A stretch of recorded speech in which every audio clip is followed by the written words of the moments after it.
Today's guest is Willie Juan Johnson. He is a local comedian and lawyer. Nice. And, yeah, they're eating dogs. Really? They're eating the dogs. What do you think about this? Well, it's always nice to get video before you make the claim on national TV. Sure. Yeah. That would have been a possible alternative. Of course. Do you think they're eating the dogs, though? Absolutely. Yes. Yes. Yes. They are eating the dogs, right? Well, when the Polys first came to this valley, the Salt Lake Polys, Valley, yes. the Polynesians, Right. man, there was like horror stories of them buying Shetland ponies and then killing it in the backyard of the house and slaughtering it right there. And, you can imagine. Wow. The horror. Yeah, these people, what? And they were calling the cops. And these guys are going, well, no, we're having a barbecue. They're having a luau. So, yes, it is shocking.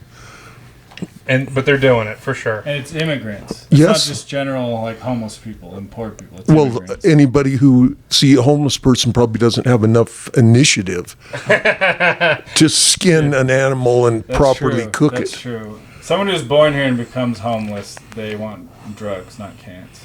Yeah, or they just want to lay around and be a total Yeah. slime ball, do nothing, Yeah, eat at the IHOP at 4 a.m. That kind of thing. whatever. They're victims. Yeah, be a victim. Right. Sure. Of course. That's what you gotta be now. If you were offered cat or dog, would you try it?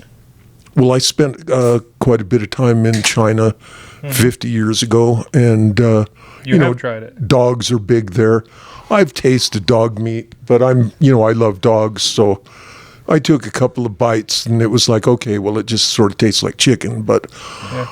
I love dogs too much to eat it regularly. On a Yeah, regular basis. I just couldn't do What it. did you think of your pet dog while you were eating it? And yes, and then, the Chinese people, they're really hardcore, man. The super elite educated class, they're very refined, but the lower classes, man, they're just mean and nasty. Really? Oh, yeah, they'll just kill dogs and I've heard they'll just boil poop them anywhere. alive. And well, those are the Packies Oh, the Packies. Oh. What do they do? They just shit wherever. in the street, right? Yeah. It's Pakistanis.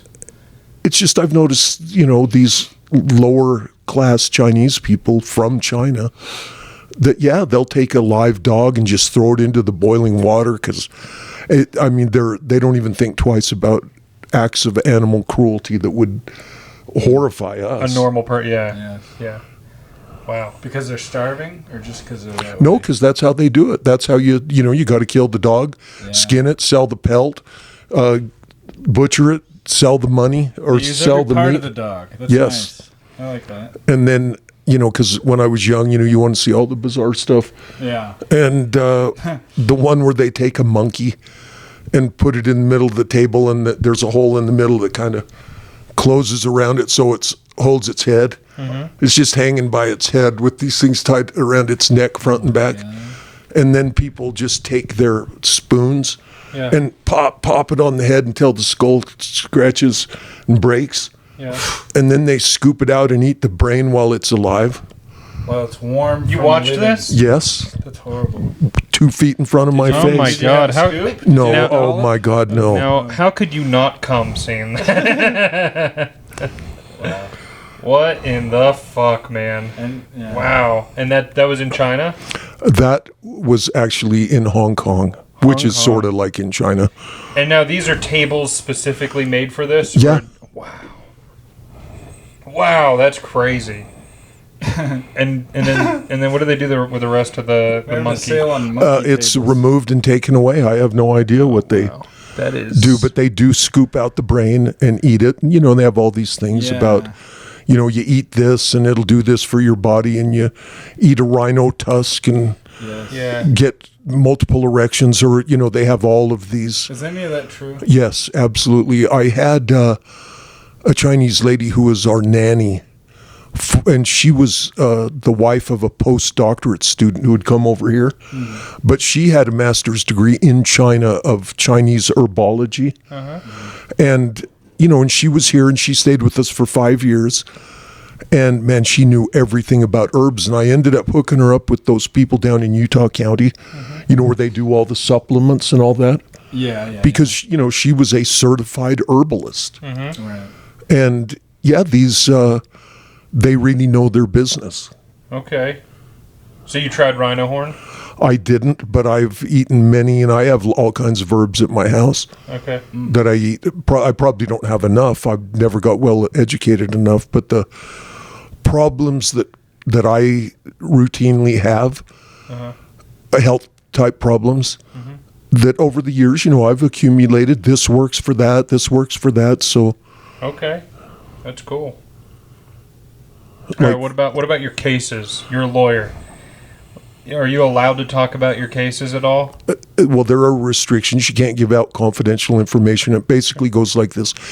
Anything that's public knowledge, anything that somebody could go to the courthouse, open up the official court file and read it, that's fair game. Okay.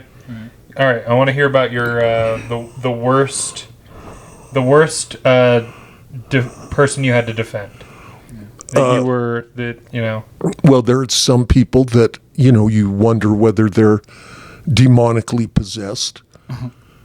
And they follow a pattern that as long as they're getting everything they want, they're like the nicest, most amiable people. They're just so friendly and engaging. My girlfriend's like that. And then as soon as it goes against, like you say, well, we can't do that under the rules, they just flip and they're ready to pull out a gun and shoot you. Okay. And I had one Mexican cartel guy who was like obviously a psychotic killer. And I've had, a lot of these demented child pornography people. Okay, the cartel member. I want to hear about you trying to defend a cartel member, and obviously you know what you can and can't say. Well, let me just give you the backstory. We're talking about the Sinaloa cartel from the province of Sinaloa, where Mazatlan is. It's not that far south of the border. And Salt Lake City is in the Sinaloa cartel territory. Okay. No other cartels are allowed to traffic here, at least not. They should tell you that. There should be signs. Not heavyweight, anyway. Sure.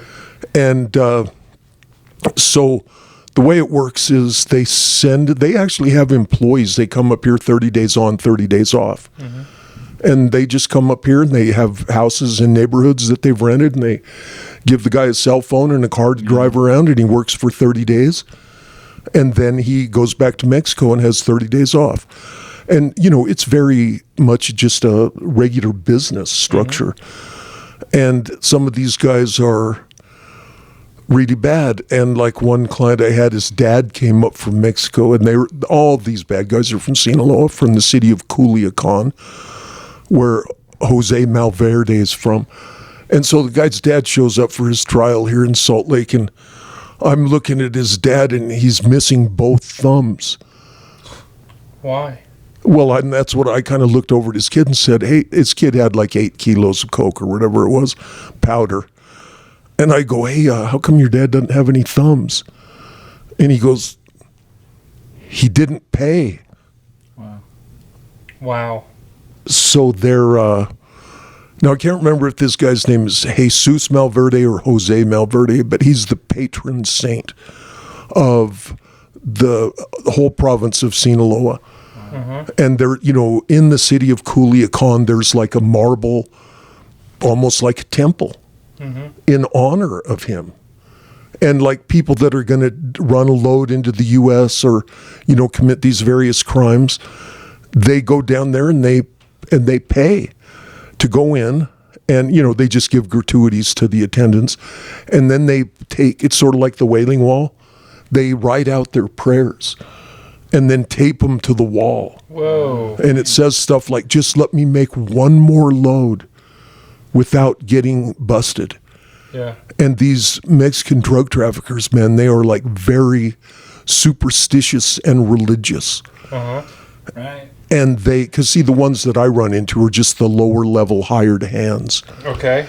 And time after time after time, they get busted, with a load or whatever they're doing. And when they search them, in their wallets, they have all these prayers, oraciones, and that you can buy them on the other side of the line. Just pay a few cents and you can get these prayers, and then you take them with you, and that they believe that might help them make it through. Yeah, and get the money, make it back home, improve the life for their family, and so this guy has 8 kilos, and what do you end up getting? He only got 4 years. 4 years, approximately. It's been a while. Yeah, and he was a younger guy. First time offender and illegal citizen. Yes. Yeah. Illegal alien, and the feds have a rule that you have to have a certain amount of powder. Like they won't even accept your case for prosecution the last time I checked, unless you had at least 6 pounds of powder. Okay. Now you only had to have like 50 grams of crack. Okay. To be eligible to get, see, because federal court is really bad. You get punished much, much worse. Makes sense. Yeah, because see, it's based on the Roman system. It is? And look at all the symbolism, the Roman legion, the eagle of the Roman, you look in what's the symbols in the federal courthouse. Yeah. And it's like this, that Rome is Washington, D.C., and we're out here in the provinces. Yeah. And there's only one way to ensure complete obedience in the provinces. Yeah. And that's, if anybody disobeys, it's just like Rome, man. You are going to regret it. Yes. And the police become militarized. And yes, and they're very serious. And like, these guys commit sort of minor sex crimes, fondling. Sure. Like fondling a 12-year-old. You should, To the charge of fondling, how do you plead? Yes, yes. What's really funny about that is some minor sex crime like fondling a 12-year-old girl. Well, a breast fondle. A breast. And in state court, you're almost guaranteed that you're not even going to go to prison. You're going to get probation. You're not even going to go to jail. Uh-huh. But if you go to federal court because you did it on an Indian reservation, man, you might get 23 years. Jesus. Right. So it's like horrifying. But at the same time, you fondle a 12-year-old. I'm gonna say 23 years sounds about right. I don't know. It's in the scale from 0 to 100 of all possible hideous sex crimes that can occur. Sure. A breast fondle of a 12-year-old is, it's like at 8 or 9. Uh-huh. And so that's why, to me, it's bad. You shouldn't do it. This guy wasn't properly trained. What do you mean properly trained? Well, his parents, his family, his brothers. Yeah. It just sounded weird the way you said they're that. Like, man, you can't, you got to do it the right way. way. When they talk about handling wild animals, like, hey, you got to know what you're doing there. But, wait till they're 18, fondle their breasts then. Yeah, so you don't want, if you can avoid federal court, you definitely never want to go to federal court. Sure. This is how bad it is. You show up for your average criminal calendar in the district courts of Salt Lake County. Mm-hmm. These were the felonies, state court felonies are. The court is, it starts at 1:30 and it ends theoretically at 5, and they'll have probably 200 cases. Sure. Oh, right, and the prosecutors come in with literal giant stacks of files. Yeah. And they're just like, deal this case, give them a plea bargain, let's just clear the calendar. Mm-hmm. When you go to court in federal court, there's only one case, and that's yours.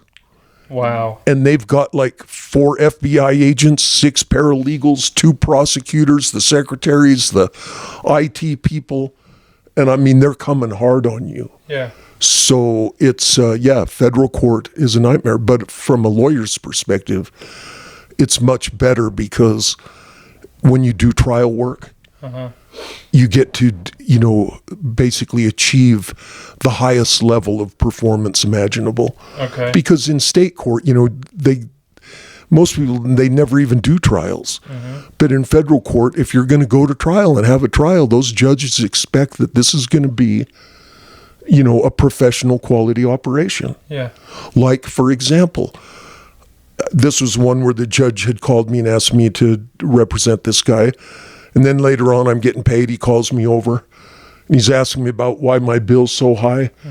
And why. And he goes, you've got written down here that it took you 27 hours to prepare the cross-examination of Mr. So-and-so, whatever that witness was. Yeah. And I'm going, yeah. And he goes, that seems pretty high to me.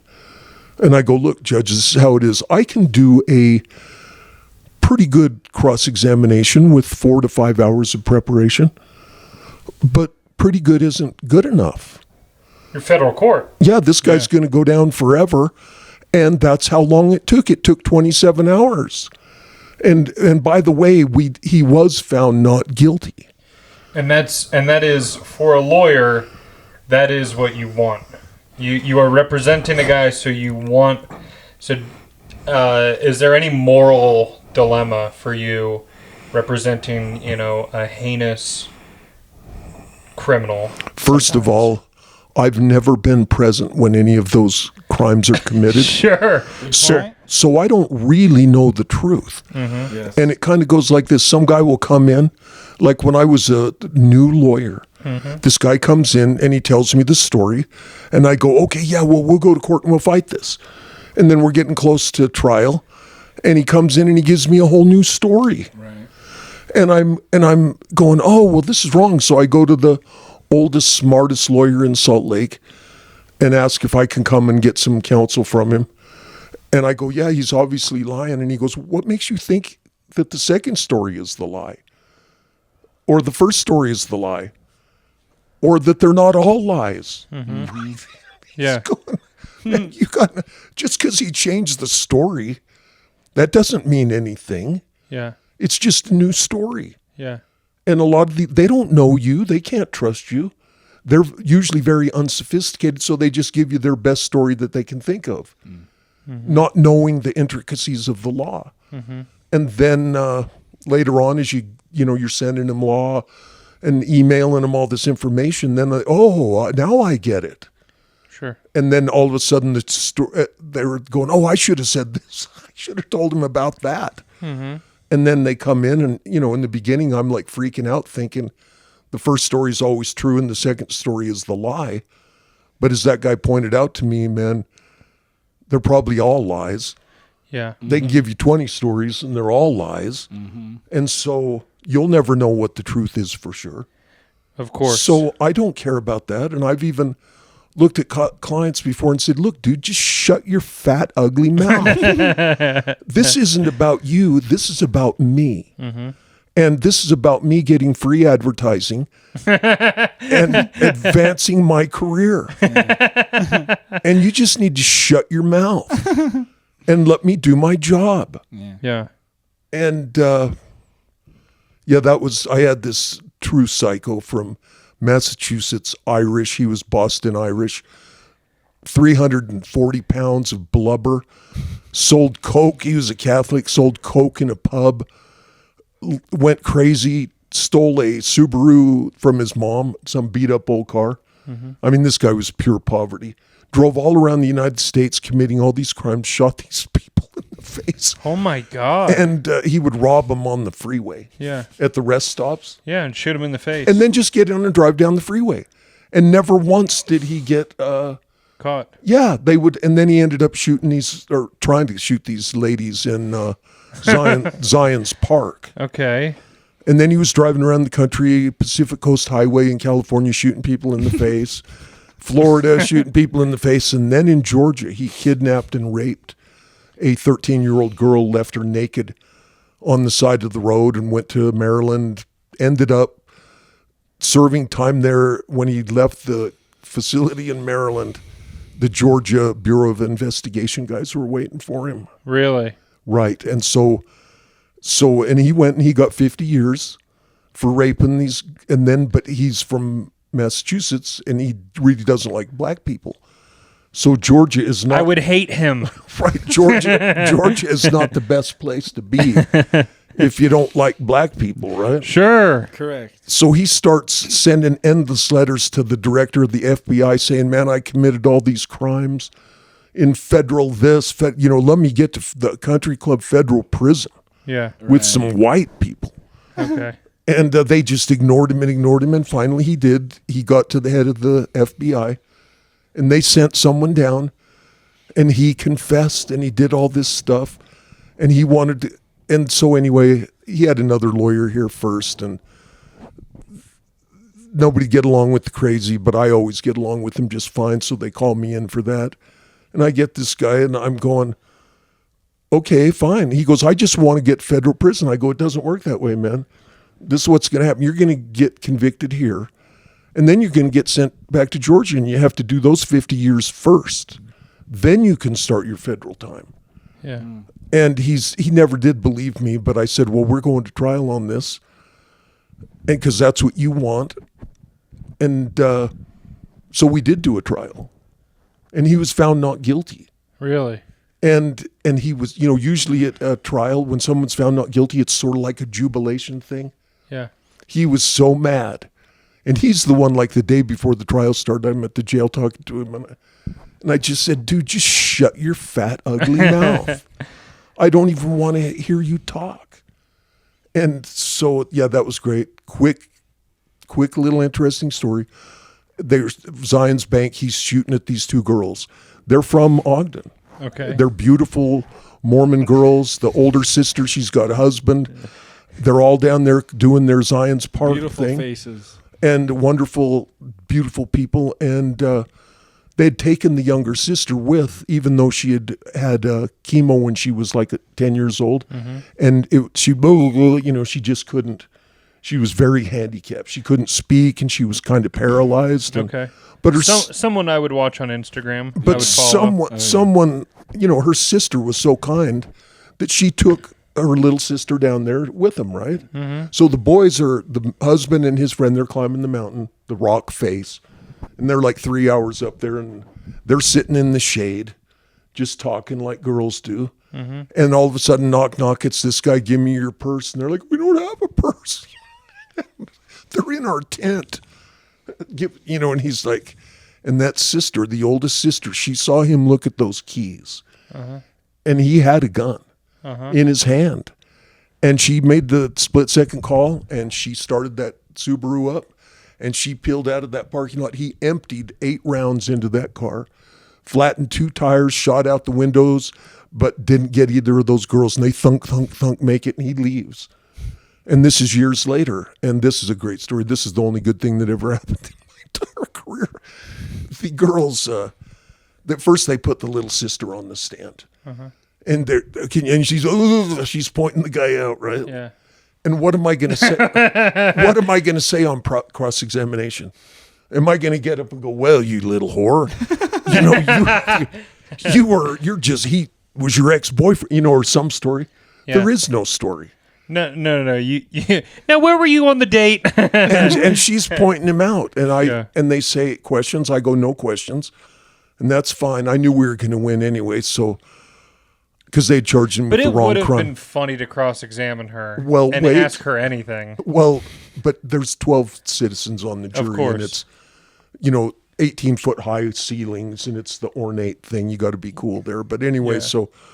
And that's cool, that's fine. And then they brought the sister up, the beautiful 25-year-old, wonderful older sister who's so beautiful and perfect in every way. And love your life, it sounds like. And they put her on the stand, and they ask her, and she's now pointing at the guy. Mm-hmm. And even though I knew we were going to win because they charged him with the wrong crime, and I had sandbagged him for a year, I was worried all of a sudden. I'm going, man, it's going to look really bad with 2 witnesses in a row not being cross-examined, right? Yeah. So listen to this, man. This is a true story, word for word. I picked up a file off the table so it looked like I was, had prepared. Yeah. And I went up to the podium and I set it there, and I kind of dramatically waited for the noise and the din of the courtroom to go to 0. Mm-hmm. And I knew they had told her, just be ready. If this guy comes for you, he's going to be brutally savaging on you. Mm-hmm. And I could tell she was all nervous. And I said, I looked at her and I said, I don't really have any questions. But I would like to say one thing. I hope your family and your husband tells you every day what a magnificent young woman you are. Because, I mean, you drove out in a hail of gunfire. And it's a good thing, too, because there's no telling what this sick unit, and that's what I called him, a sick unit. There's no telling what this sick unit, and pointed at him, would have done to you two if he would have caught you. And I could see that federal judge up there going, you shouldn't have said that. You cannot call your client a scumbag. But there was nothing he could do. And I said, that's all. And I turned around and went and sat down, and she was excused. And then we went on. Yeah. And he was ultimately found not guilty. And I was so into doing these trials that I could predict exactly how long the jury was going to be out with uncanny accuracy. Oh, they're going to be here. They'll be here by 3:00. And all the court security guys, they knew that I could do that perfectly. And I predicted like 3 hours, and it took 7 days before they finally rendered a verdict. And he was found not guilty. Right. Wow. Because they charged him with attempted carjacking instead of attempted murder.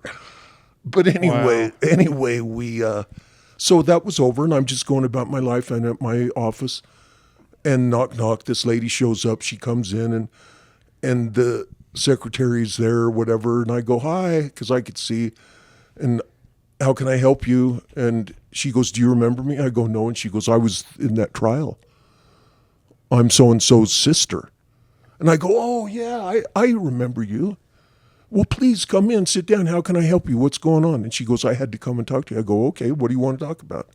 She goes, do you know what happened after I got done testifying? And I said, no, I don't have any idea, because, you know, that was like at 10 in the morning. We had to go till 5:30. Yeah. I have no idea. And she goes, well, what happened is I went out in the corridor, and I sobbed, and I couldn't stop. And I sobbed for an hour and a half nonstop, because my family didn't want to trouble me and burden me, you know, and talk about the details of this thing, so that nobody ever talked about it. Nobody ever said to me those things that you said. And so after an hour and a half, they called the ambulance, because I was just hysterically out of control, and they thought something bad might happen. And I go, oh, well, that's very interesting. And anyway, that was the end of, you know, and she's like, okay, thank you very much. But it was kind of interesting that this, you know, that she felt that was important to have that trial, to have somebody tell her that, wow, you are amazing. Yeah. And then, of course, Mr. Scumbag immediately got sent back to Georgia. Yes. And he will be there for the rest of his life, probably. Yes. Yep. Nice. So in his mind, he thought that if I do another, if I go federal, then I'm going to immediately go to a federal prison. Yeah, luxury, tennis courts, golf course. And For shooting people in the face, you thought that would happen. Right. Well, that wasn't his crime of conviction, or wouldn't have been his crime of conviction. But yeah, and this guy was especially odd because he's like, if I do some insider trading. He started out at like 345 pounds, a big, enormous, fat blob. Mm-hmm. But then by the time I got to him, he'd been in and out of prisons for like 4 years. Mm-hmm. So he'd gone on extreme diets to get skinny enough that he could fit through the bars as his plan to escape. And oh my God. And you can imagine the skin, right, holding, everywhere, the bags of skin. He looked just like a gargoyle on the side of a building. Wow. Yeah. I mean, he did, because he went from like 345 to 125 pounds. Jesus. And plus he was fake and claiming he had irritable bowel syndrome, and we had I had flags on my desk, so when he claimed that he had to have a bathroom break, I could secretly wave it and the judge would know. Yeah. He's really worried about the bathroom breaks. But anyway, once the trial started, man, the guy never wanted to go to the bathroom once. Yeah. And he was a just a tragic character. You know, he came from a really bad family. I think there were 4 boys in that family, all from different fathers. Yeah. And just a bad situation. Then, you know, he got into coke and just all the drug stuff. And Yeah, and it only gets worse. yes, and he went down that path and became a bad guy. Jeez. Wow, that's pretty horrible. You know, so he was kind of bad. And you represent these guys a lot who go down the wrong path in life. well, all of them do, right? I mean, The innocent ones don't, I guess, but well, even the innocent ones, what that means is they didn't commit the crime they were charged with. It doesn't mean Okay. they were innocent. I gotcha. In I understand, general, yeah. a lot of them, you know, they're just living a life, a lifestyle that leads them into trouble. Yeah, And, you know, it's just how it is. sure. I don't feel too bad. It's because you started out asking me, do I have moral qualms about representing people that I know are guilty, right? Yeah, of course. And it's like, number one, I don't even know if they're guilty or not. And if they tell me stuff, I never know if they're telling the truth. Because I've always thought about that with a lawyer, you know, like, because there's obviously times where you know, and you've told me where you're like, I know this guy's a, you know, degenerate piece of shit. But I've always wondered how you know, how it's, how you actually like perceive it. Like, Guess what happens to the lawyer? Guess what happens to the defense lawyer if he doesn't vigorously and professionally defend that client? he gets sued. Yes. Yeah. And if the client got 27 years of lost income, Yeah. It's- So you have to do your best job yeah, no matter what. I yeah. mean, because you're stuck with negligence. And you have to do at least as good as what the average attorney would do. Okay. So I'm always more worried about myself Sure. and protecting myself Yeah. than them. That makes sense. Wow. You have a tough job, man. I can't even Well, imagine. see, because now I'm fairly well semi-retired. Mm-hmm. So I've got one trial scheduled right now, but I can't do it anymore. Yeah. It's too much of a drain on my energy field. I Sure. just don't have it to give. Yeah. But you know, I'll take little things that that aren't going to kill me. Yeah. But I've had a couple of child rape cases in the last couple of years where it took so much work that I thought I might die. Really? Yeah, because I just like, man, you know, and now I'm going to have to go do a 9-day trial. God, you know. Yeah. And, you know, you're just... And it's like that is the most heinous thing a human being can do. And you have to listen to it and you're around their energy. Oh, fuck that. Well, man, believe me, there's always at least 2 versions to every story. Oh, I'm sure. And both But hearing the story, even if it's made up about that, is horrific. both of those cases on that guy were dismissed. Okay. As we dug into this and did all of our work. Mm-hmm. And the first one, you know, we were on the eve of trial. We were on like Friday afternoon. Trial was going to start on Tuesday. And I get the email say, we're moving to dismiss this charge. Because it turned out that, man, in my experience, at least half of the guys that are in prison at the Utah State Prison for these sex crimes against children, half of them are totally not guilty. Really? That is my sort of informed guess. Wow. So That they're- is it they're one of totally those not things- guilty. Is it one of those things where the mom like tells the kid to tell a story kind of Yes, yes. thing? Is that And what it's think not happens a it's lot? not necessarily the mom. Sometimes they watching a TV show Yeah. and they get the idea. Whoa. Or sometimes they're talking at school. Yeah. And you know, they're 7, 8-year-old girls and they, you know, they want to get attention. And then this dynamic comes out.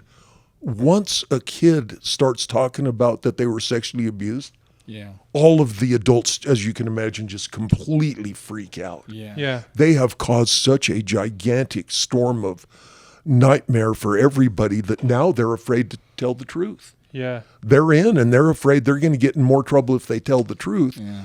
than if they just go ahead with their lie. Do you watch South Park at all? Rarely, but I know what it is. There's an episode where they wanted to get rid of their parents, so they would all just call the cops and tell them that the parents molested them. Yeah. And they're like, no, seriously, all you have to do is just call them and say your mom molested you, and then they'll go away. And then eventually there are no parents, and it's just the kids running the town. But it is like that I can only imagine but it's also like, I mean, as many times as they say that it happened and it didn't, you don't want it to be a case where the guy was guilty and doesn't get charged for it, Oh, because these guys that are guilty, that are doing these child sex crimes, they really are horrible. Yeah. And my view is I believe demonically possessed. Yeah. A lot of people don't even believe in demons, but I do. I do too. And I think that 99% of politicians are demonically possessed. And I think that they're all fucking kids. Or how about phrase it this way? The ones who rise to the top. Yeah. I think that's on purpose, though. I think the leaders of business and politics, I think that they're selected because they're pedophiles to go. I don't think that I think it's a blackmail operation where I think that they already know that these people have a predilection for, kids or whatever it is that they can blackmail them with, and then they prop them up through the media apparatus and all this. So they do get the best of the pedophiles. They get the smartest pedophiles. Sure. That is happening. Yeah, they're not getting the pedophiles. It's not totally a corrupt system. Do you guys? It's just 99%. Does the name Kurt Waldheim mean anything to you guys? I've never heard that. What is that? So, like way back in maybe the early 80s or even in the 70s, he was the Secretary General of the United Nations. Mm-hmm. But he pissed off somebody. And so the story was released that he was actually a Nazi SS commander during World War II who was responsible for, mass atrocities and killing all these people. Mm-hmm. And people are going, well, how the hell did he get to be the Secretary General of the United Nations? And, so the story blew up, and then this is what happened. Every intelligence agency knew that. Mm-hmm. The CIA knew it. The DGM or whatever they call it for the French and MI6, everybody knew. Mossad. That's why he got the job, because he was blackmailable. Yeah. That is exactly it. It's exactly what I'm saying. And this one blew up because, not every intel agency knew that all the other intel agencies knew. Sure. He went down And that's what I think that they do. I think that's what they do as someone is coming up early in their career. And I think that once they have the blackmail on them, that's when they prop them up and then they become the leaders. I think that you show like a leadership ability or something, and they take advantage of the ones who show that characteristic and are blackmailable. Yeah, exactly. This is known as talent spotting. Okay. And so people in the secret government, whatever you want to call it, permanent government. There are people who are spies within the deep state. Their only job is to talent spot. Mm-hmm. There are spies that are, for example, that are inserted into the U.S. State Department, and they're now a success. They've been planted. They've been hired. Now they can work their way up the chain for the next 30 years. Mm-hmm. Their only job is to work their way up the chain so that when they get the phone call saying, hey, there's this guy that we want to be promoted to this certain position, mm-hmm. and you're in a position to do it, that's what we want. Mm-hmm. So these political intriguers they are so sophisticated. Mm-hmm. Have you ever heard of that book called A Man Called Intrepid? Uh-uh. So this is a great book. I mean, it's open. Anybody can buy it. They actually made a Hollywood movie about it. Okay. And it was the guy, Sir William Stevenson, British spy. Mm-hmm. Just before World War II, he was actually a Canadian citizen. He was a spy. He was sent over to America, and his job was to bring America into the war on behalf of England. Okay. Wow. against Germany. Sure. And so this book, and they were all lawyers, everybody involved, then they ran it out of a law office in New York. Mm-hmm. So a bunch of cunning lawyers with $40 million in gold were able to take and seize complete control of the U.S. government and get us into World War II on behalf of England. Okay. So that's a very educational, and it's an easy reader. It's not like, technical. You could read it in one day, I'm sure, but it's a great book. It explains how these people operate. Mm-hmm. Wow. My goodness. And who's doing it mostly? Is it the FBI? Every major country is doing it. But in our country, like, who is it that's doing all that stuff? Okay, the way the CIA is federal or is foreign intel. Yeah. The FBI is counter domestic intelligence, and all the domestic stuff. So sometimes there's a little crossover, but usually they try to keep the divide. So, like, who's running the operation to get blackmailable people, into Congress and into the White House? Is that the FBI, or who does that? Well, this is just my take. It isn't like some people say it's, quote, the Jews, which isn't necessarily true. Obviously, the Israeli pressure groups, they're big players in it, right? Mm-hmm. I mean, their survival depends on them keeping money coming from the U.S. Mm-hmm. So we're a big target for them, but they're not the only ones. The Catholic Church is really big. You look at the composition of the U.S. Supreme Court. And, currently as it is, there's like 4 Jews, there's 5 others, and there's 0 WASPs. Like they've got some Catholics and... Yeah. But, because originally the conquerors of North America were basically white Anglo-Saxon Protestants, right? Mm-hmm. There aren't any on the U.S. Supreme Court. Mm-hmm. And so the Catholic Church at Georgetown University, and they have intel agencies. The Catholic Church. Oh, hell yes, they do. I know, they do. And, Opus Dei is one of them. Mm-hmm. And so there are many players. Anybody who wants to influence is welcome to come to Washington, D.C. and play the game. So it's not just, quote, the Jews. There's lots of different people that are, and it worries me because we are so open, we allow them to come in and do this. Mm-hmm. A lot of countries, they wouldn't allow that. Yeah. They would just shoot them. Yep, sure. And try to go to Russia. Yeah. Or China. And eat their dog. And or just start to underhandedly carry out disinformation operations or any of your schemes.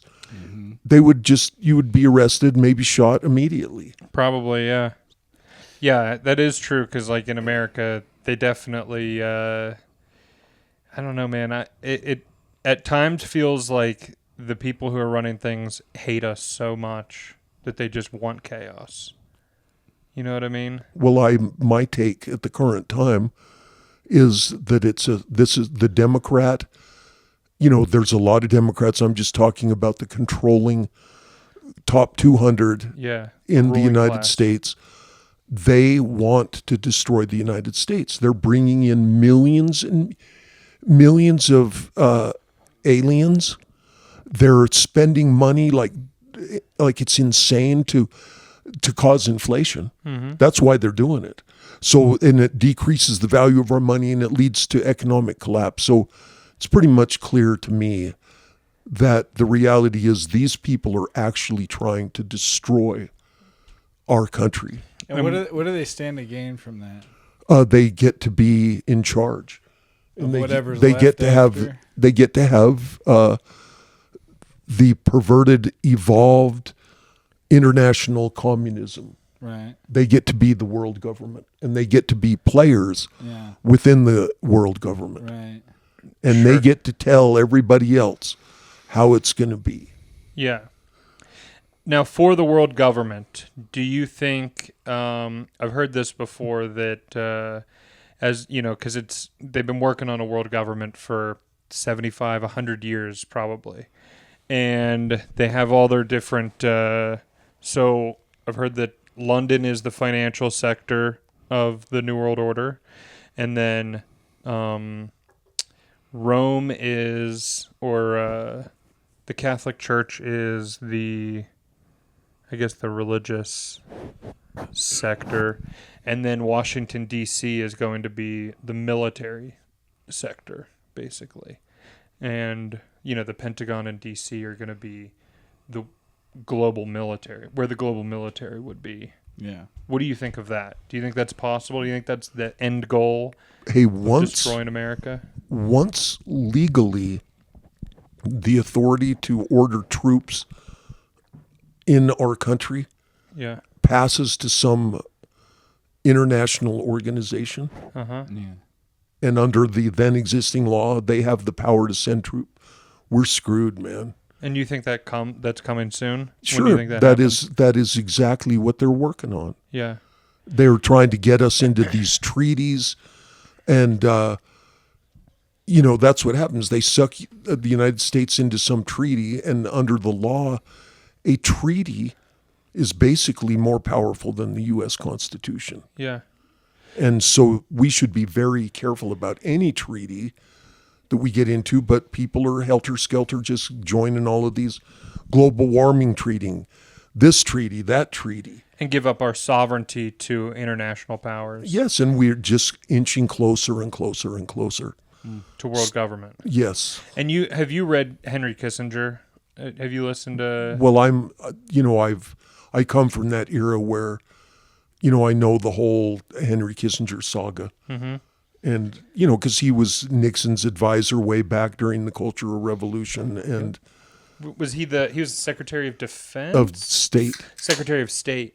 And when he was Secretary of State, he said, he said, currently, if UN troops were to land in America, Americans would, freak out. They'd lash out or something, something to that effect. And he said, in the future, our goal is to have them welcome the UN troops when they come to America. Wow. Well, there's you could write 100 volumes about all the intriguing that Henry Kissinger was involved in, right? Uh-huh.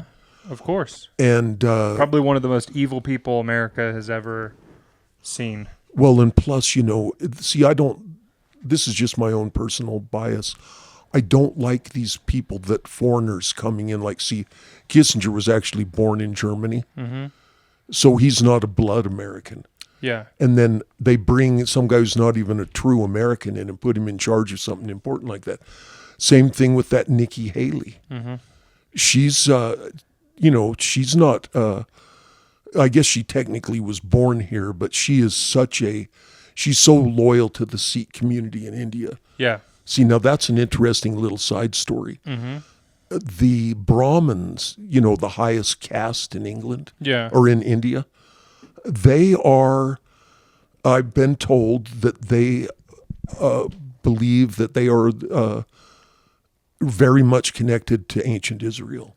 Okay. And so the Brahma class of India, which is the ruling class, and the Jews of Israel, they have super tight relationships. Okay. And even though Nikki Haley Israel needs that. is a Sikh, she's a Sikh, but the truth is Sikhs are basically Hindus. Okay. And Hindus hate Muslims. And Muslims hate Hindus because Hindus, see, the Muslims are all about one God, right? Yep. And the Hindus worship thousands of gods, and they worship cows, and they drink cow piss. And to the Muslims, this is just like, Cologne. well, it's so bad. They can't, these people need to be taken out. Yeah. They're against the idea of, the monotheism. Mm-hmm. And so they're total heathens and showering. And so you get these the whole India thing, man, mark my words. You're going to see more and more and more of India, of the Sikh elite taking over our country. In power, yeah. Which is a bizarre one, right? Mm-hmm. That's bizarre. I didn't see that coming. And you look around the country, just go to Google and type in Sikh elected officials. Mm-hmm. And you'll start going, no shit. So it's like the whole Israel thing, but from the Sikh side of things. Yes. It really all is Game of Thrones. Mm-hmm. They're all fighting for power. They all want it. all these different intelligence agencies and foreign governments, they all seem to want power. It's an I'd like interesting some thing. power. Come to think of it, Yeah, it wouldn't be too bad if they had some power. Anybody handing out power? Let me know. Well, the Sikhs are, like most of these religions, there's this idea that they need to spread their religion around. Mm-hmm. And so, it's very likely that they think, well, if we can have political power in the United States, we can have the U.S. State Department pressure foreign countries for us if they try to ban us from carrying out activities. And Sure. so, the world's a very complicated place, and it's 10,000 times more complicated than it was even 50 years ago. Oh, yeah. And you've got these spies, when you jump, you really start looking at the whole spy thing. Like, you've heard the name Bob Woodward, right? Yeah. The big cub reporter from Watergate fame. Sure. And man, this guy, he is Fed. Well, he's right. And his So clearly a Fed. his job before he became a cub reporter at the Washington Post to take out Nixon, Yeah. he was a lieutenant commander in the United States Navy who ran one of those electronic fishing trawlers, with all the interception equipment. Mm-hmm. He was a career lieutenant commander, and then all of a sudden he's taken a Journalism. cub reporter position, and 6 months later he's taken out Nixon. His first story happens to be Nixon, Watergate. That was Yes. his first story. His first story from being basically naval intelligence, his first story is taking out Nixon, who had one of the largest margins of victory in an election. Yeah. And it even gets better because Woodward is from Chicago, and his dad was a lawyer and a district court judge in Chicago.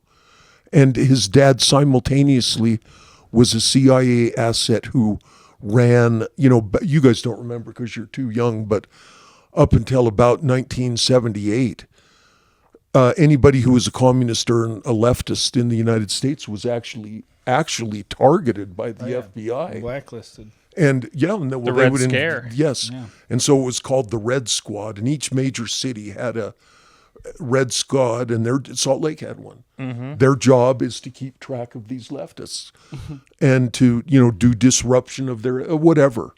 But that's how deep into it Woodward is. Sure. His dad was in it, and then Woodward was on one of these red squads. no, his dad was. His dad was a supervisor. He was a clandestine CIA asset employed by the state of Illinois as a judge. Yeah.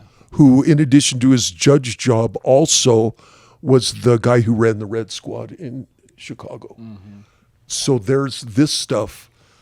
What I find interesting about the Red Scare thing is, back in when did that start? Probably the mid-50s, right? Well, even back around 1905, the international workers of the world and the communist revolutionary movement, by the time they were doing it in Russia, we had it going hardcore here too. But when who is it? McCarthy? Right, he was in the 50s. Yeah, and that was the big Red Scare, right? Is you were seen as an asset of Russia, right? This is what they would say. They would say you're a communist and you have sympathies to Russia. And now, and they were actually more concerned with agents that had been placed, secret agents that had been placed in important government positions. That's what Joseph McCarthy was doing in his hearings, was going, this guy is a Russian spy, this. Okay. So Quizzling. fast forward 70 years from that, and now the communists have control, and what do? The people who are doing nothing wrong and actually seem to be trying to tell the truth right now are called Russian agents. Hey, these guys play hardball, man. Yeah, but I just find it so interesting that they just flipped it and they just invert reality so much. I mean, if you watch the news, it is the total opposite of the truth. Like 99% of the news is the complete opposite of what's really happening. Now, here's all of these little bits of trivia. Like there was a lady, Mary Pinchot Meyer. Have you ever heard of her? So she was a Washington, D.C. socialite from a wealthy family that got rich supplying the Union during the Civil War, and they continued to live in Washington, ran all the high society parties. And she became John Kennedy's mistress, had an illegitimate child with him while he was president, took acid with him while he was president. And then after That's he was sick. and then, That's so cool. Then after he was killed, they murdered her. Oh, wow. And so if you ever, want to really sort of delve into the question of political intrigue, spy agencies and all of that, Mary Pinchot Meyer. Okay. See, her real husband, his name was Cord Meyer. He was the guy for the CIA who ran what they called Project Operation Mockingbird. I am very familiar with Mockingbird. Right, where they were spending all kinds of money bribing every important journalist in the United States. Of course. Still do. And that was her husband. Sure. And he was basically James Bond. He'd been a super spy during World War II and a very heroic figure. Yeah. And so he married her, and then whatever, she just went off and... You've seen the what is the hearing on Mockingbird? What was that called? The Church Committee. The Church Committee. You've watched the Church Committee? Well, Frank Church was from Idaho. Oh, really? And he was a senator from Idaho. So, and see, John, have you seen that? The Church Committee? So let me hearings? just give you a little context here. Back when I was 15, 16, 17 years old, we literally lived in a police state. And so even just regular people had to worry about spies, informants, and regular people had to worry about this? Yeah, just regular citizens had to worry about who of their neighbors is calling into the cops. Yeah, like A Beautiful Mind. Reporting all of these things. Yeah. And so, it was called COINTELPRO, and that was just where the FBI and the intel agencies would launch attacks on leftist-oriented groups within the United States.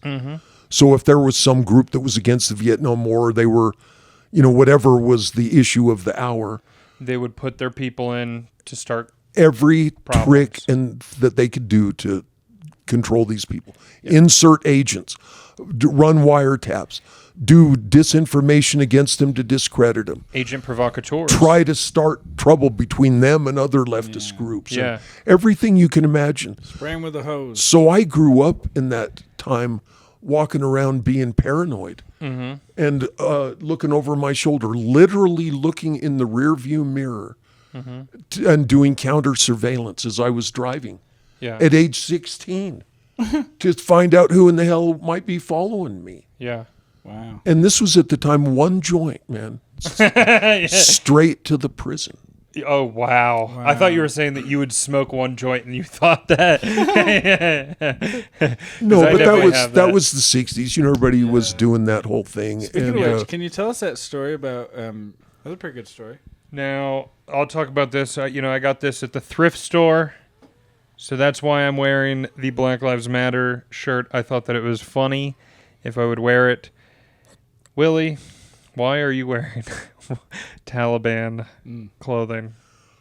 Well, it is true that I'm very sympathetic to them. Yes. And I encounter people around in the community who, they're not even political people, but when I talk to them, I'm able to draw out this information that they view the Taliban as very righteous, God-fearing people who are very praiseworthy.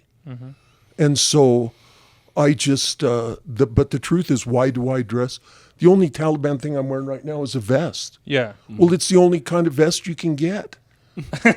We don't have vests. Yeah. And, you get one for your dress suit, but I mean a vest like this. Yeah. And it's got all these pockets. It's got 7 pockets.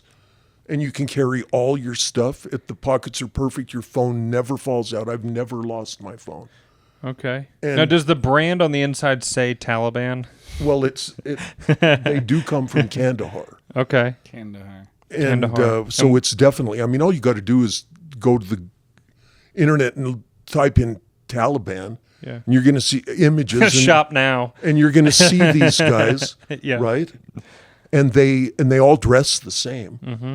And so, but the reason that I got their clothes isn't because I'm supporting them. It's because I am susceptible to skin cancer. And early on, I used to just wear like khaki pants with a white dress shirt and the Arabic headscarf just to keep the sun off me. And then little by little, then I thought, I started researching into that. Oh, well, these people that live in similar climates that we have here, what do they wear? And I'm going, oh, shit, they all dress exactly like them. They all have that very light cotton for the summer and those clothing. And so I thought, oh, well, I'll try that. And so I did. And it's so comfortable. I mean, Okay. this idea of wearing, see, because we're all from the Baltic Sea. We're from Holland or Denmark or Germany or Sweden, or even Ireland or England. We're all from there. And that place is cold and windy and the sun never shines and it rains every day. Denmark only gets 62 days of sun a year. Oh, wow. And that's where my ancestors are from. So, they're not used to getting the sun. And so I started, just gradually switched over for skin cancer prevention, but it's so comfortable that I can't wear the clothing that people who live on the Baltic wear that is, where it rains every day and it's super cold and windy. Now, you go to Mormon church, right? Yes. And do you wear this to the Mormon church? Oh, no, I wear a suit and tie. And Okay. And yeah, obviously, same thing when you're trying a case, you're not showing. yeah, I don't. you're not. You show respect for the courtroom and stuff. Well, I do wear the vests, though. You do? And if I can, well, I have 20 vests. Okay. They're all the same type. Gotcha. They're only $19. Oh, wow. When online before the embargo, Yeah. you can't get anything out of Afghanistan now What? because the U.S. has a trade embargo on Oh it. my god. And They're keeping it for themselves. All Well, the it's- poppy seeds for the heroin. they've got all these military people that, they have a lot of power and they're still mad at the Taliban. How dare them defend themselves against our invasion? They Yeah. must be some kind of Yeah, so terrorist. that's the reason we think that the Taliban's evil, is because they were in our way, basically. And so then, And then the propaganda is all about how they're bad they are. Well, it goes a little different. It goes like this. They were fighting against the Russians first, Yeah, right? The I know Taliban that, didn't yeah. even exist. They formed to resist Russia. Well, it goes like this. They were called the Mujahideen, and they were just the Islamic fighters. And they were resisting against Russia. And ultimately, they defeated them, and Russia withdrew, right? Afghanistan, in the process of defeating Russia, they had various regional commanders who then basically, declared that I'm in charge of this area, that area. So a mass civil war. After the Russians left, Afghanistan fell into civil war. Right. And it was just hell, man. Kabul, which now is sort of like a modern city, it was literally rubble. This is like in the late 70s or the 80s, whenever it was, and it was literally rubble because they were bombing each other. Yeah. And it was other Afghans that were doing it. And so, interesting story, I remember I looked at a newspaper and there was this little tiny article about a guy named Mullah Omar, who the people of his village had gone to him, and a warlord had kidnapped some girls and boys, and they had them at their fort, and they were sexually abusing them, shaved their heads, and did all this stuff. And Mullah Omar had fought 10 years against the Russians, lost an eye. He just wanted to be a farmer. But the people came. He didn't even have a gun. And the people said, Mullah Omar, you got to help us. And he begged off, and they came back, and he said, okay, we'll do it. And they went up there, and they had like 2 rusty AK-47s, but they went in and took them out. Hung the guys from the tank barrel, and people were going, oh, all right, thank you. And that was the beginning of Mullah Omar and the creation. And then he just took like another 30 fighters and went to the next guy. And the word spread, and pretty soon people from all over were righteous Muslims, were flocking to his cause. And so and it was just amazing. It was almost like the end of, like in August 21, when the U.S. left. I mean, the Taliban moved so fast, right? Just within like 5 days, they went from being in control of very little to the whole country. Yeah. And so it was the same thing, and they took over, and they brought peace and tranquility. And, they got like 30 different languages and all these different subsects of the religion that always fight among themselves. But they had this thing, and they were just doing their Islamic deal.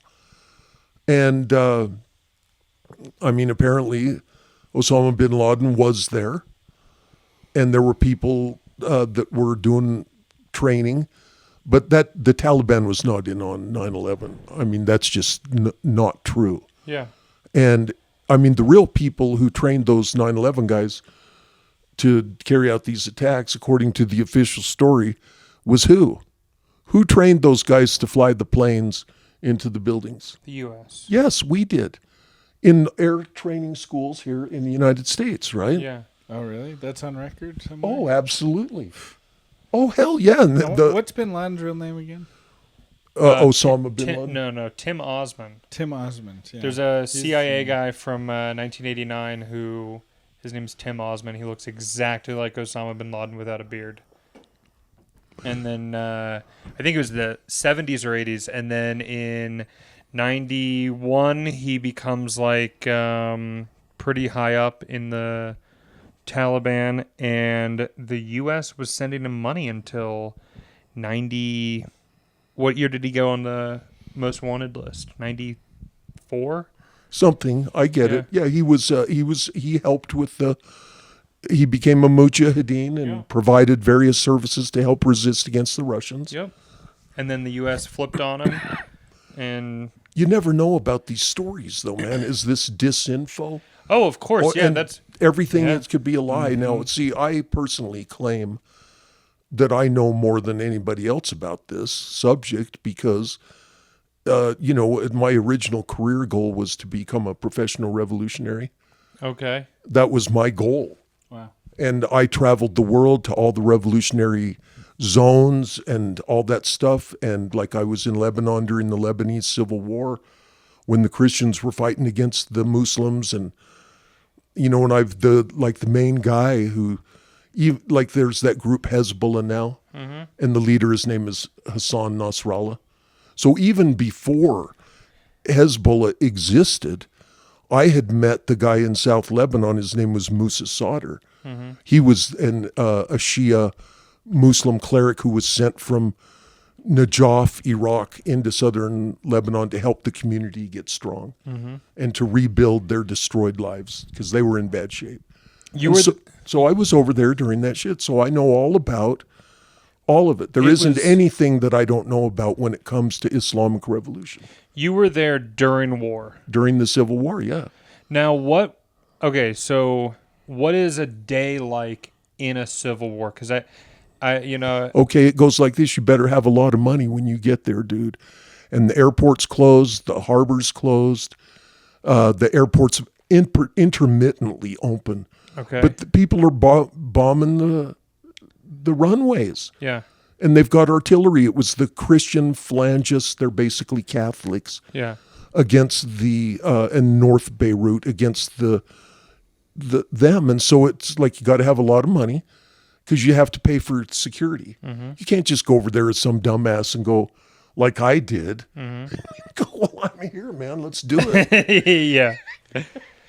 Now, you can still go get food during Civil War. Yeah. And you went to get, No, I would eat with the people that I was with, and I just wanted to experience. Is McDonald's still open? It was Civil sort War? of like a Ernest Hemingway thing. Okay, I gotcha. Yeah, Because, see, the Bulls. Well, see, all the artistic writers of the 1920s and 30s and the 40s, they all went to Spain to be on during the Spanish Civil War. Sure. Because it was the rightists under Francisco Franco and the Catholic Church against the commies, backed by Russia and them. And all John Steinbeck and Ernest Hemingway, all these guys, they were all... wanted to witness it. Yeah, they wanted to experience that. And I'd read about this. I thought, oh, well, this will be cool. I'll just go over there and experience this. So why were you so interested in Islamic revolution? I wasn't. Specifically? I Just wasn't revolution necessarily. in general. You wanted At that time, Lebanon was kind of a wild place. And all of the leftist, true revolutionary groups like the Bader Meinhof gang out of Germany and the Popular Front for the Liberation of Palestine and the Popular Front Liberation of Palestine General Command, they had all these groups. And so it was basically the epicenter of world revolution at that time. And like every time that a plane would get hijacked, they always made them go to Beirut. Okay. That was... I'm telling you, they were all the time taking them there because it was the place. Mm-hmm. And I just wanted to be in on it. I wanted to experience what this was like. Yeah. So Interesting. it's very horrible and terrifying. And they start shooting off artillery at each other. Yeah. And they're going overhead at the hotel you're staying. Yeah. You're like going, holy shit, man. And you start hearing noises in the hallway in the middle of the night, and you're just sitting there going, why am I here? Why did I do this? Those guys are probably hitmen who are going to kick my door in and just kill me. Right. Yeah. And what in the hell? And I'll tell you this, and then, of course, it even got more bizarre because I had to go up to where the hash dealers were. Since I was over there. Sure. I had to go make friends with them. Yeah. And so, God. And did you... That's when I got captured by the Syrian army. Oh, wow. Oh, yeah. What? And because Syria technically occupied Lebanon at that time. Mm-hmm. And they with a military force. Mm-hmm. And so, you're going around, and I was coming back from the hash zone, and I made great friends with the Jafar family. They were really good guys. Mm-hmm. They're like looking at me, because they're like going, man, what is wrong with this guy? What is he doing over here? And anyway, I was going back, and they stopped us at a checkpoint, and, the Syrian army guys just arrested me, and I had to, manage to talk my way out of that. Took a couple of days. Sure. But, I was very happy.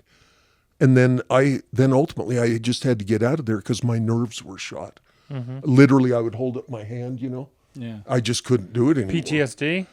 That might be a little grandiose, but how about just scared shitless? Sure. Sure. Yeah. And, you're doing things, you go around and you drive up on a checkpoint and there's like a 10-year-old kid with the AK-47.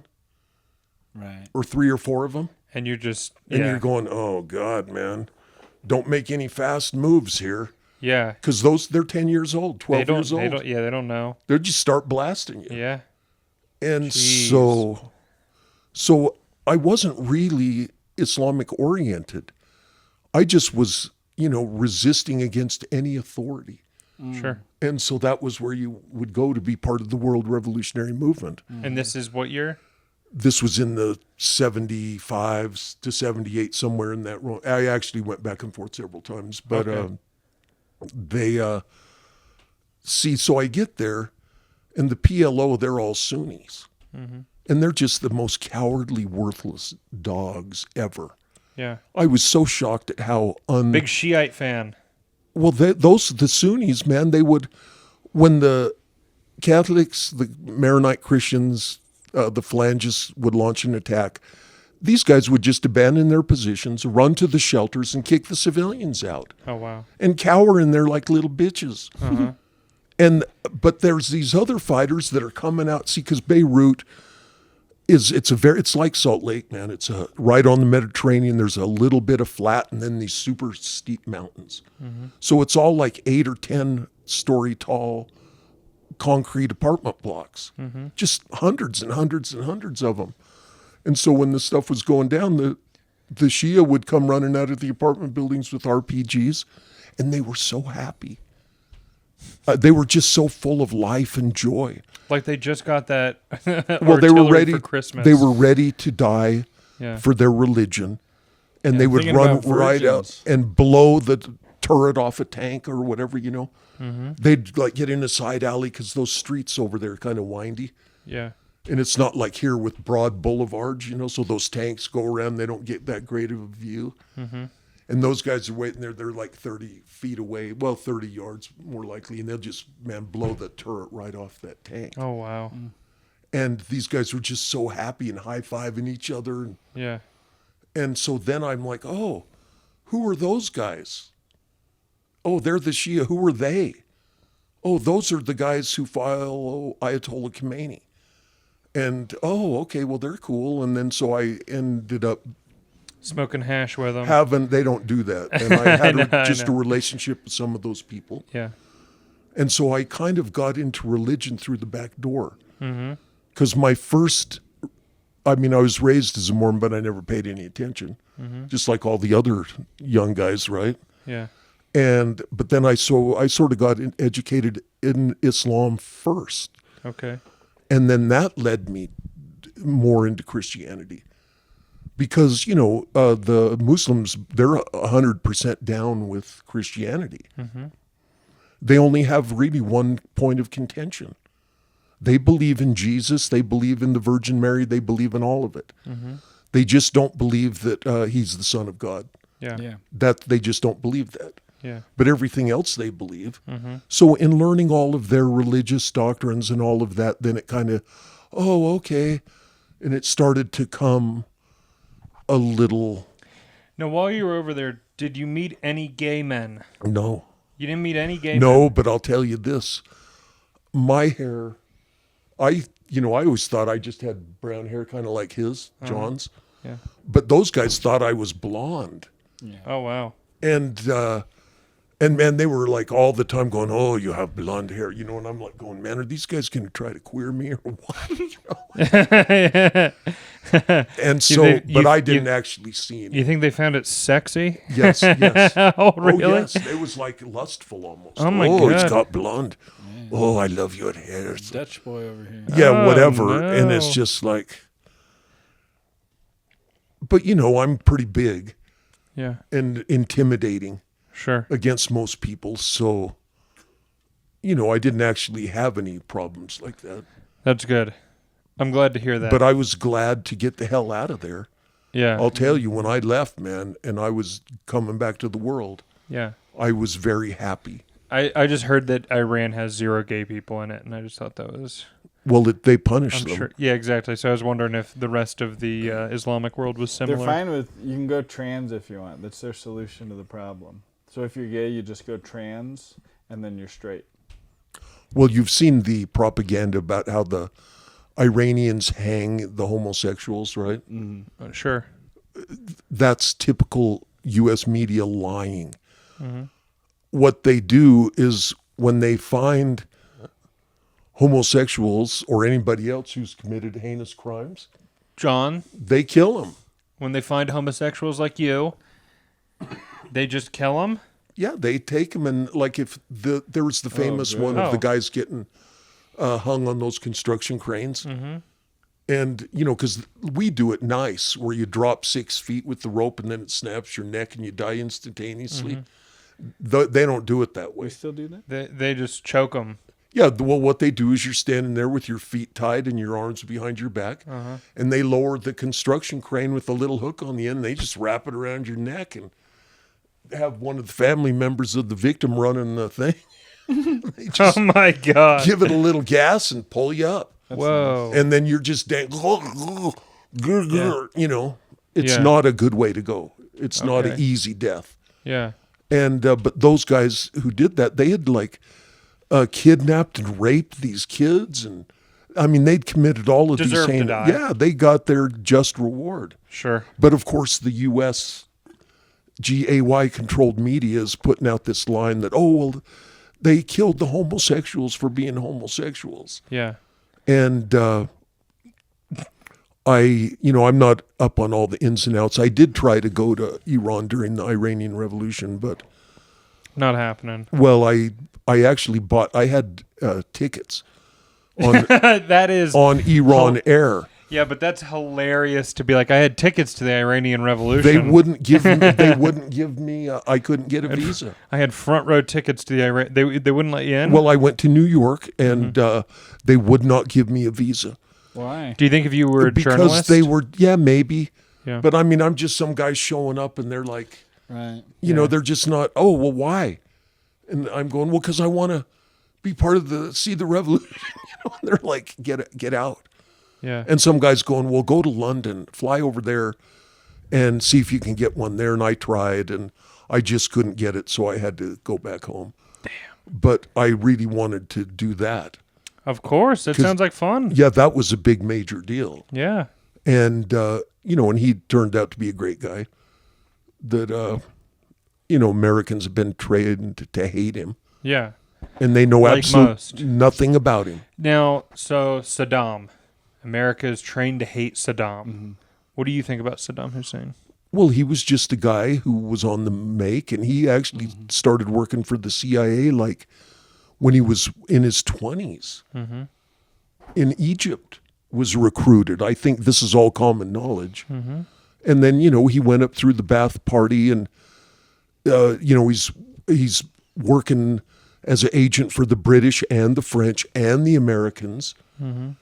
But that's how you do it in those complex, you know, that's how they all come to power. Yeah, you have to play politics play with the all game. these groups. And, yeah, he was a tough guy. They're all tough guys. Mm-hmm. Did he do anything bad? Not really. I mean, above and beyond what the rest of them do.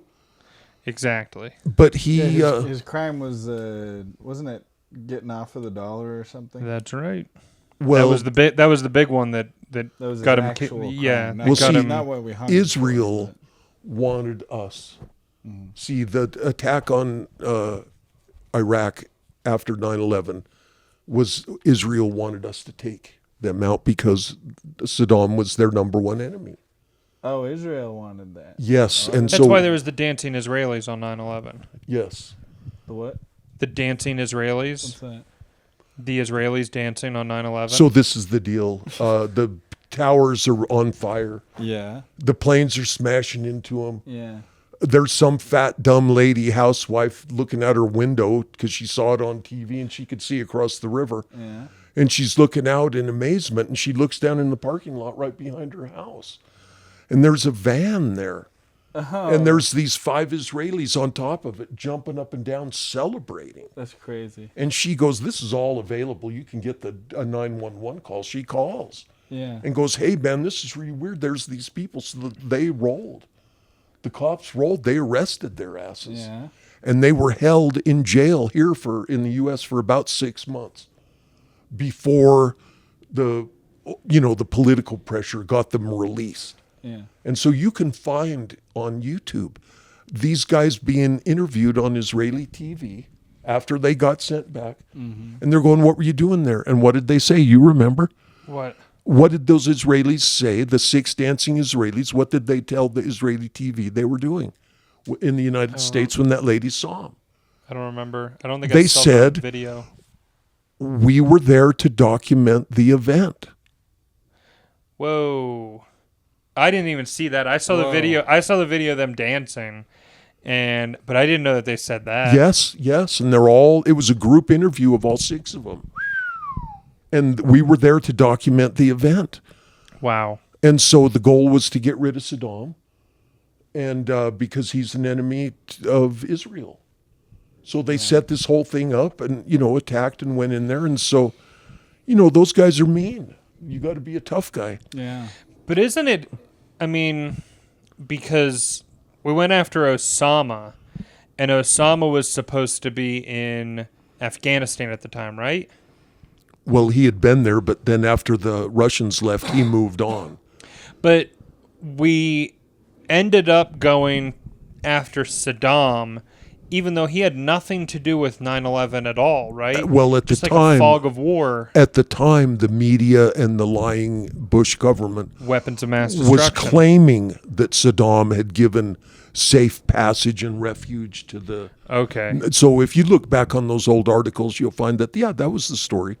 that Saddam somehow was, it was all a lie, Yeah. but that's what they were telling everybody. And then they said that he had weapons of mass destruction, and we have to go in and to save mankind, we have Yeah. to take this guy out.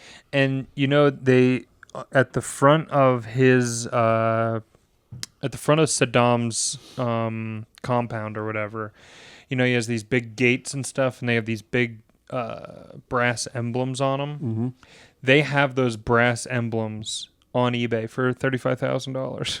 Okay. You can buy the front of Saddam's palace. Now at the library, at the museum up here at Fort Douglas, they have the combat boots that Saddam was wearing when they pulled him out of that spider hole. Mm-hmm. They're up there on exhibit at the Fort Douglas Museum. It's That's great. cool. It's a great little museum, man, because it goes all the way back to like 1858 or whatever it was. Wow.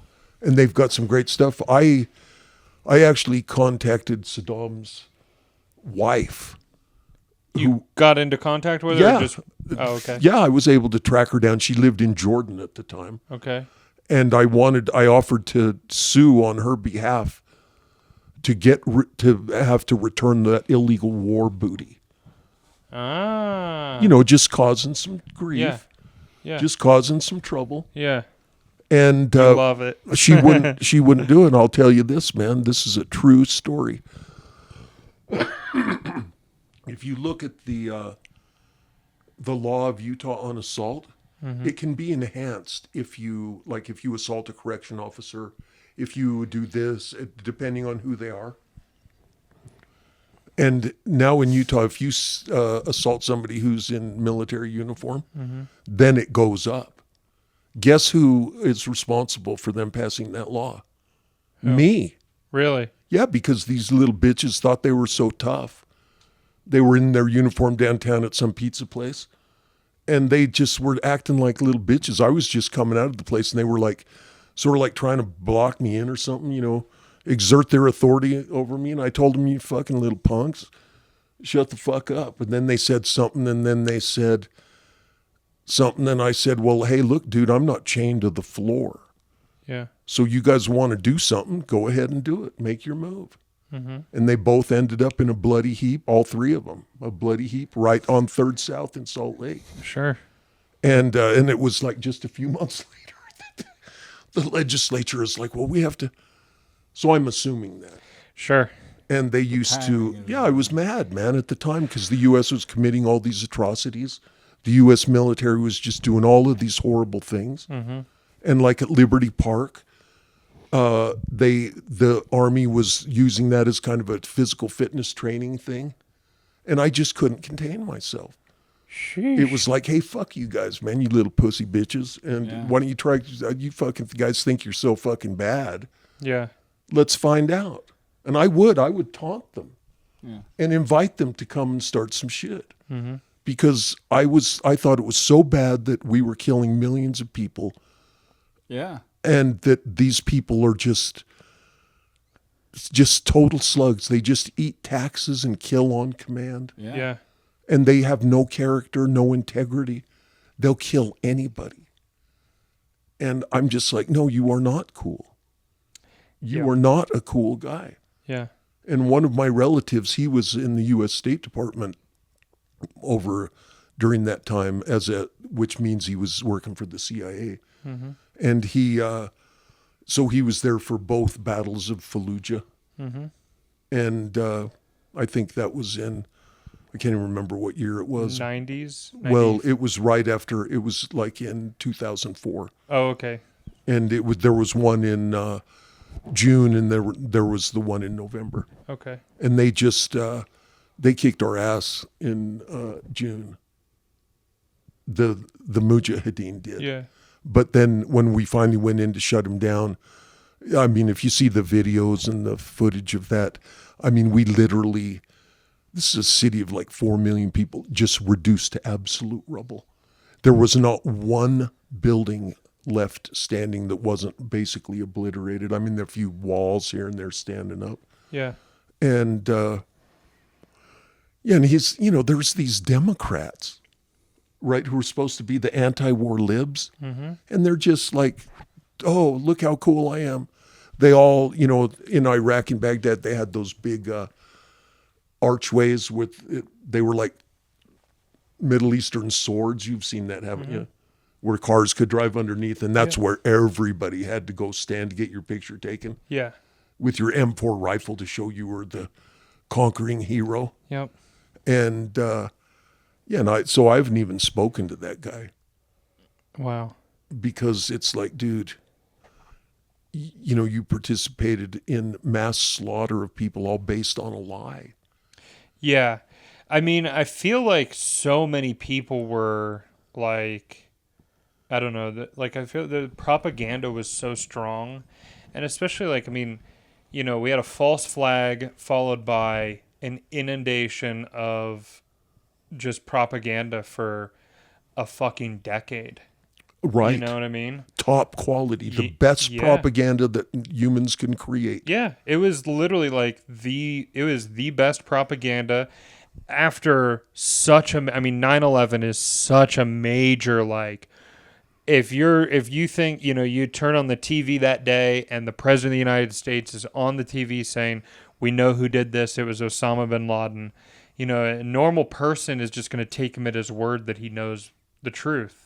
Yeah, it's the government. They tell us the truth. Yeah. And here's an example of how powerful it is. When that George Floyd, it was like May 28th. I can't remember if it was 2020 or 2021. Black Lives Matter. 2020. Say their names. And so on that date, George Washington Floyd. It was a Saturday in Salt Lake City. Yeah. They were able to turn on the mind control machine.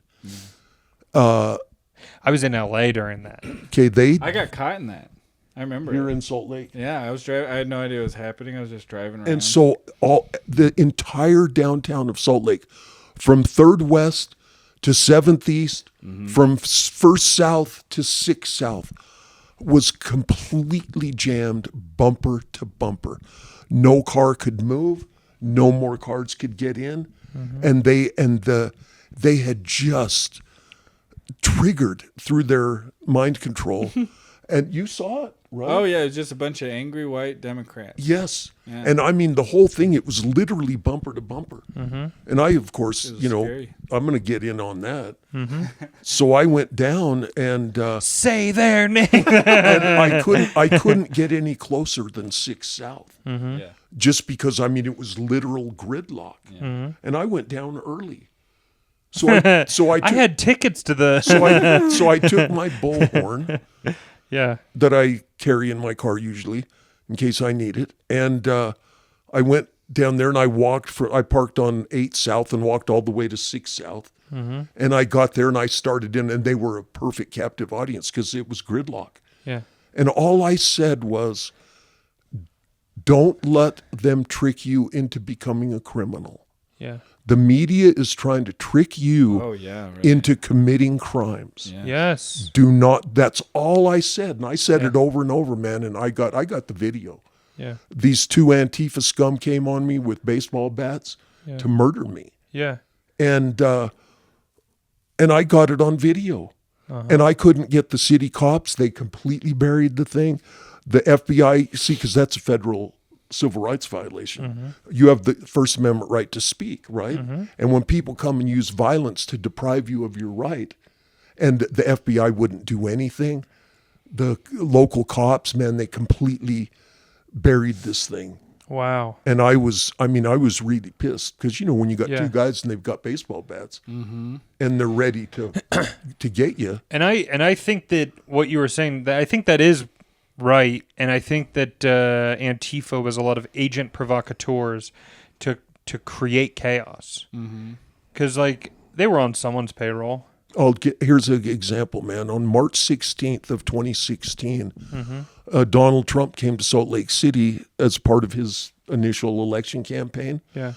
And, I didn't care that much, but I saw that he was going to have it. And then just from what I do monitoring on the internet, the activities of the enemy, I could tell they were going to start to cause some trouble. Sure.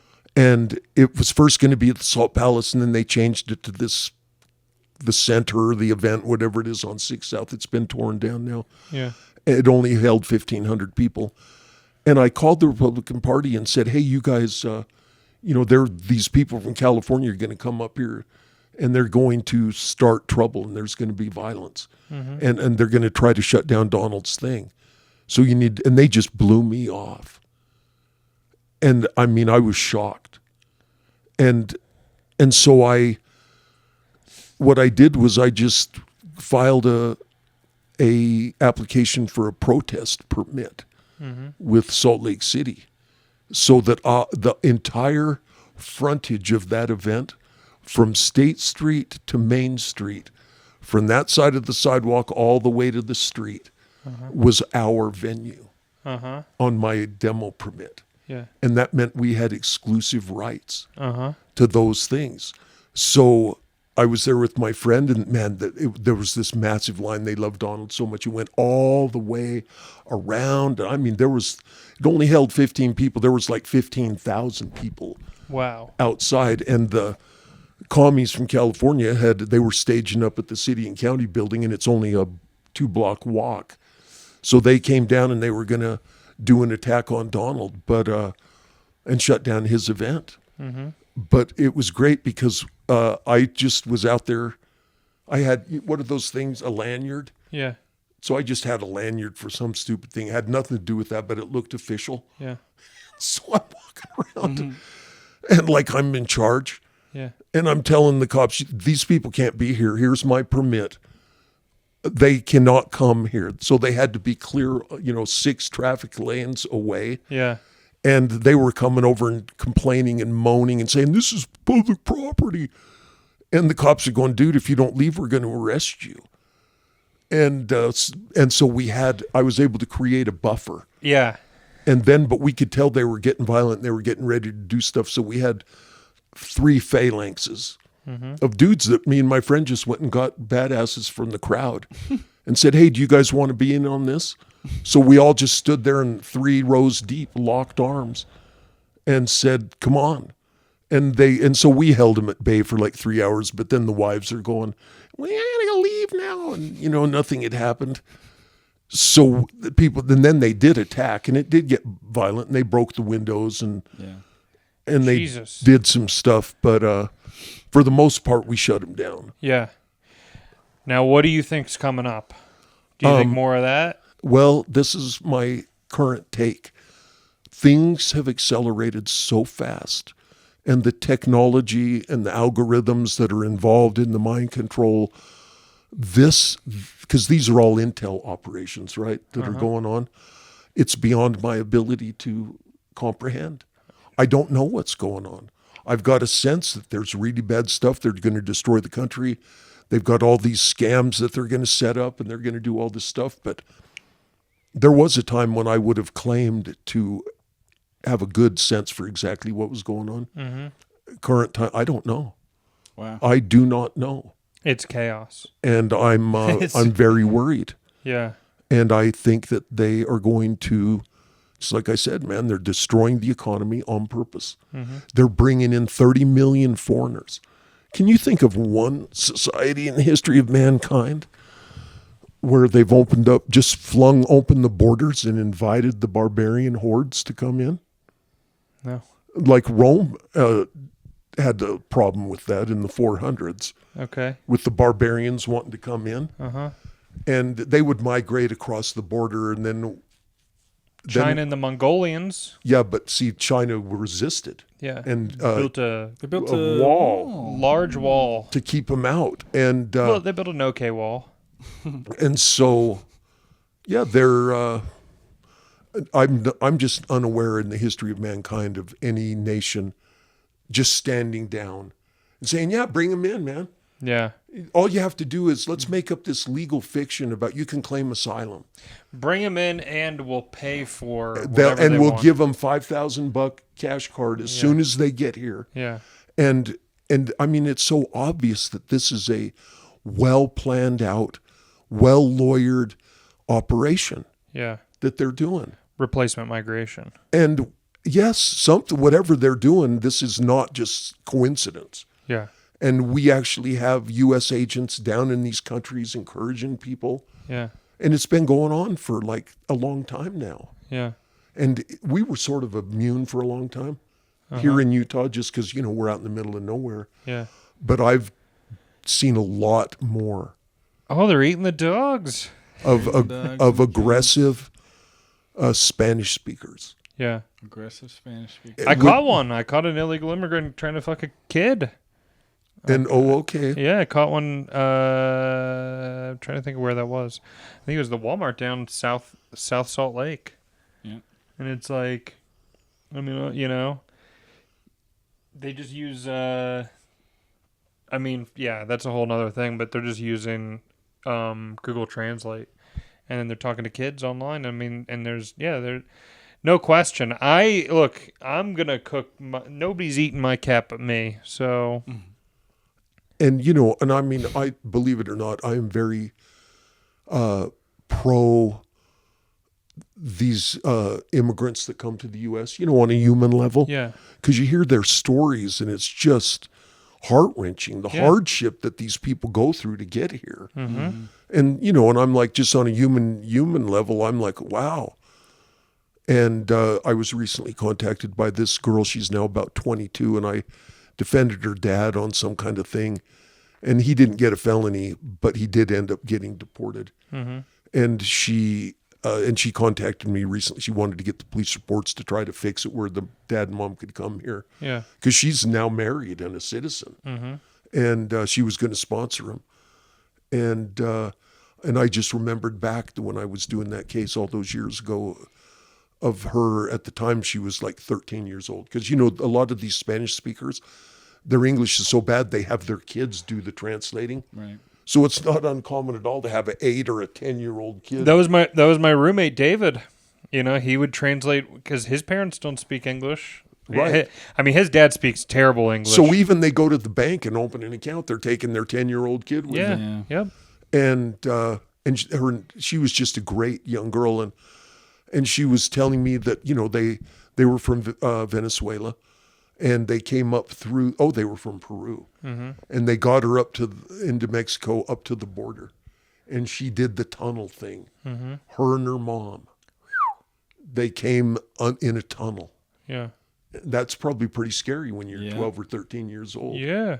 And then they came up and got in a van, and they took him somewhere, and then he was there to pick him up. And then do the, and it's very heartwarming story, man. I mean, these are really great, heroic stories to improve their life. Yeah.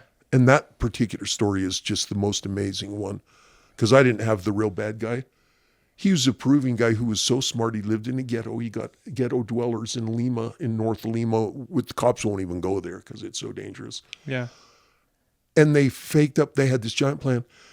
He flies to Japan with an obviously bogus visa that they had concocted, knowing full well that when he got there, the Japanese people would not allow him to come in Japan and put him on the first flight out, right?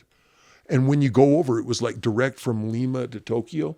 But on the way back, it was from Tokyo to New York to refuel, then to Lima. So, and it was like a 2-hour layover where you stay in the International Lounge. Yeah. And so this guy, I might be able to remember his name. He was the big boss.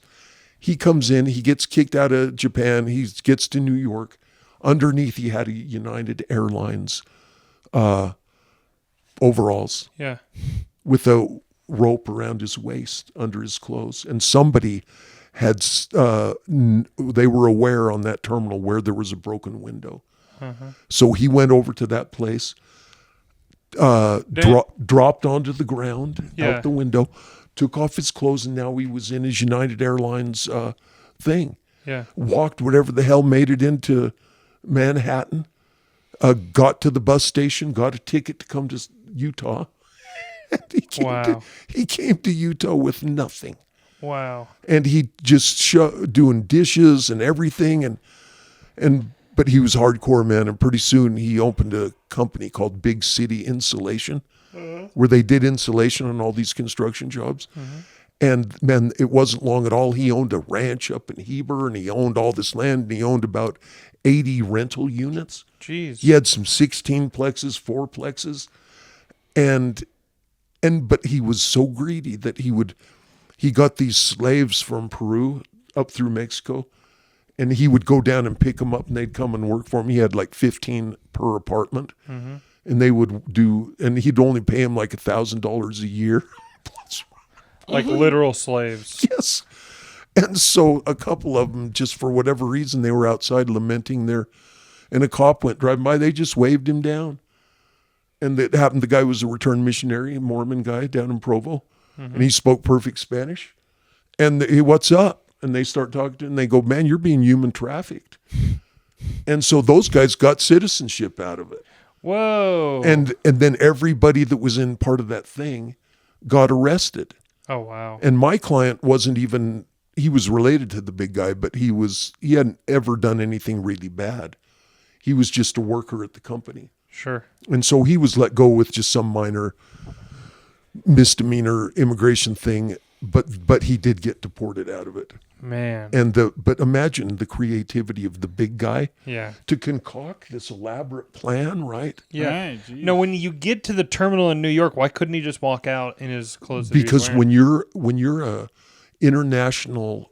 an international flight that flies into New York, you have to stay in the transit lounge. Okay. You're not allowed to exit. You can exit the plane and be in that very secure transit lounge. Okay. You cannot leave. Gotcha. And it's like you're in prison in there. Okay. And because, all kinds of planes come flying in to refuel, and the people get out, buy food, whatever. So it's like a regular concourse, but you can't leave. And so that's what he did. He got out that way and got to the ground and made it to Utah. And I was almost like, Yeah, that's impressive. What a great guy. Yeah. You almost deserve to be here with doing all that. That's what I thought. And, Yeah. But then he enslaved those people. Yeah. No. Well, maybe you did. He told them they're getting a great deal. He goes, look, man, I brought you up here. I paid all your expenses. And yeah, you have to work 6 days a week. And you only get $1,000 a year, but you get your food and all of that. You ask me, it sounds like he was living the American dream. Yeah. There's nothing more American than owning people. No. Well, he was a owning he was a good property, guy. owning property and people like their property. Treating people like Yeah, property. he made a Yeah, lot of right. money. And I can only imagine. My And God. even the people that I represented, that they were brought in as workers, but they very quickly saved their pennies and bought a piece of property in Provo or Orem, somewhere down there. And then that was like during the run-up of the super real estate run-up in price at that time. It was probably just before 07? 2008. Yeah. And maybe starting in 2005. Yep. And these guys, man, these hustlers, they went, as soon as the property went up in value, they were right down at the bank getting a refi so they could buy another one Oh, yeah. and have the money. And so these people, Which created the bubble. yes, and these people, by the time they got to me, Yeah. they owned a 4-plex, a couple of single-family homes, and a big, giant mansion that they would rent out to the CEOs for all the high-tech, the Lehigh, the Silicon Slopes down there. Yeah. And this is a multi-million-dollar, super nice home. And they owned it. They couldn't afford to live there, but they... Could rent it out and Yes, make money. yes, and they talk Yeah. about hustlers. What a admirable people. Oh, and it's so great when the mom and dad, or the dad got arrested, the mom was still there. And man, all the neighbors in Utah County, they all quickly found out about it because they were nice people. Man, and they just filled her front porch with dye because she had a little baby at the time. Because, that's it. You got to have your anchor baby. Yeah. Of course. Right. Yeah. Man, they just They'll kick you out if you don't have one. Yeah, filled that place with diapers and food and anything you can imagine. These nice Mormon neighbors to help Yeah. these people. And they were great. They were great people. Wow. That's a weird thing about being in the law, that I've encountered so many people that are so much better than I am. Like as a person? Yeah, as just a quality human being. Yeah. I feel like I feel like everybody I meet is a better person than me. And I'm just like, wow, man, the fickle finger of fate allowed me to, kind of have an easy go of it.